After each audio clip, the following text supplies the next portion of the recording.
ప్రతి పేదవాడి ఇంటికి 50 లక్షల పేదలకు 200 యూనిట్లు ఈనాడు ఉచిత విద్యుత్ ఇస్తున్న మాట నిజం కాదా?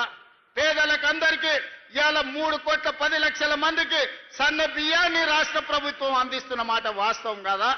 ఇవాళ మా ఆడబిడ్డలు మా అక్కలిడికి వచ్చారు. మా మంత్రి పొన్నం ప్రభాకర్ గారు వేదిక మీద ఉన్నారు. మహాలక్ష్మి పథకం ద్వారా మా ఆడబిడ్డలకు ఆర్టీసీ బస్సుల్లో ఉచిత ప్రయాణం అందించినాం. ఒకనాడు అమ్మగారి ఇంటికి వెళ్ళాలన్నా అమ్మవారిని దర్శించుకోవాలంటే ఇంటి ఆయన దగ్గర చేయి జాపాల్సిన పరిస్థితి.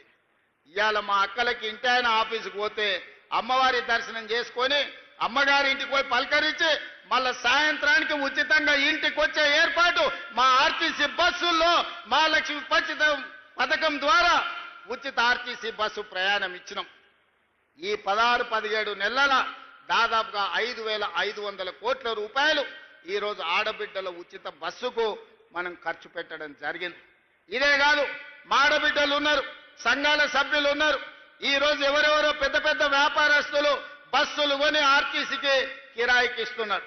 కానీ మా ఆడబిడ్డలకు సంఘాలకు 600 బస్సులు ఇచ్చి 150 బస్సులు నేనే ప్రారంభించిన ఇవాళ ఆడబిడ్డలే బస్సులు కొని ఆర్టీసీకి కిరాయికి పెట్టి లక్షాధికారులను ఇవాళ కోటీశ్వరులను చేసే విధంగా ఆడబిడ్డలకు ఆర్టీసీ బస్సుల యజమానులను చేసింది మన ప్రభుత్వం కాదా? ఒకసారి ఆలోచన చేయండి. ఇదే కాదు, ఇవాళ సోలార్ పంపు సెట్లు పెట్టుకున్నాం. ఇక్కడ సోలార్ విద్యుత్ ఉత్పత్తి చేస్తున్నాం. ఒకనాడు ఏమనేది, సోలార్ అంటే అదాని అనేటోళ్ళు, పెట్రోల్ బంకుల వ్యాపారం అంటే అంబానీలు అనేటోళ్ళు. కానీ ఇవాళ మా ఆడబిడ్డలకు 1000 మెగావాట్ల సోలార్ విద్యుత్ ఉత్పత్తి చేసే ఒప్పందాలు బట్టి విక్రమార్క గారితో చేయించి సోలార్ ఉత్పత్తి చేయండి, కోటీశ్వరులు గాంధీ అని చెప్పి 1000 మెగావాట్లు వాళ్లకు బ్యాంకు ద్వారా లోన్లు ఇప్పించి ఇవాళ ఒప్పందాలు చేయించినాం. ఇవాళ రిలయన్స్ పెట్రోల్ బంకులు కాదు, మా మహిళా శక్తి, ఇందిరా మహిళా శక్తి పెట్రోల్ బంకులు వచ్చినాయి.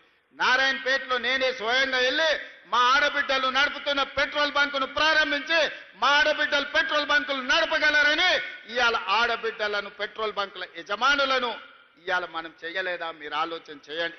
ఇదే కాదు, హైటెక్ సిటీ అన్న శిల్పారామం చుట్టుముట్టుతంటే కోటీశ్వరులే ఉంటారు, మల్టీనేషనల్ కంపెనీలు ఉంటాయని చర్చ జరిగేది. విప్రో, ఇన్ఫోసిస్, మైక్రోసాఫ్ట్ లాంటి ప్రపంచ దిగ్గజ కంపెనీలకు అక్కడ ఆఫీసులు ఉన్నాయి.